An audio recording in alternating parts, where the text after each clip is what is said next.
Isang maganda at mapagpalang araw mga boss, mga lods. Salamat sa Panginoon at biniyayaan tayo ng panibagong unit, isang Mitsubishi Montero 2019 model. Yung may-ari nito malapit din dito sa atin, dito sa Oroqueta City. So umpisahan na natin, pasok tayo dito sa loob. Ang sabi ng may-ari, mayroon daw naka-warning light dito sa kanyang panel board. So ayan, kitang-kita naman natin na nagpitok-pitok yung kanyang sign ng fuel gauge at saka nakailaw yung fuel system service required. So unang gagawin natin ngayon, try natin yung scan gamit ang ating hotel scanner.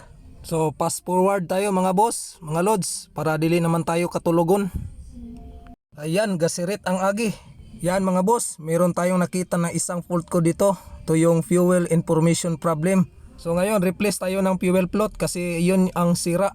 So ayan, Bunal Dangski. Yan, sinimula na ang pagtira ng ating mga kasamahan. Samahan natin ng mga Nakmar boys. Fast forward tayo mga boss para mas madali nating masolve yung kanyang mga problema.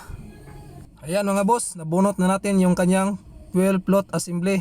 Tatanggalin na natin yan, yung maliit na gauge na yan, yung float, tawag doon fuel float. Yan yung papalitan natin.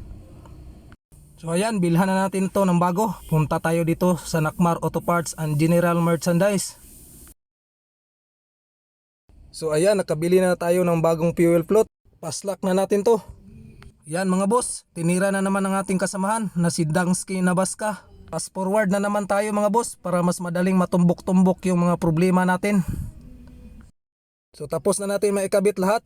So punta tayo dito sa loob. Tingnan natin kung tama ba yung gawa natin. Ayan mga boss, kitang-kita naman natin sa pagka-on pa lang ng ating ignition ay gumagana na lahat yung kanyang fuel gauge. Saka wala na yung nakailaw na fuel service required.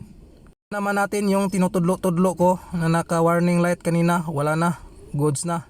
Saka yung kanyang fuel gauge, gumagana na siya. Try natin i-on. Saka gumagana na siya, goods na talaga. Try natin ipa-start mga lods. Ayan. Parang goods na nga. RPM natin. Yan. Paano ba yan? Another satisfied customer na naman. Maraming salamat mga boss. Salamat sa panonood. God bless.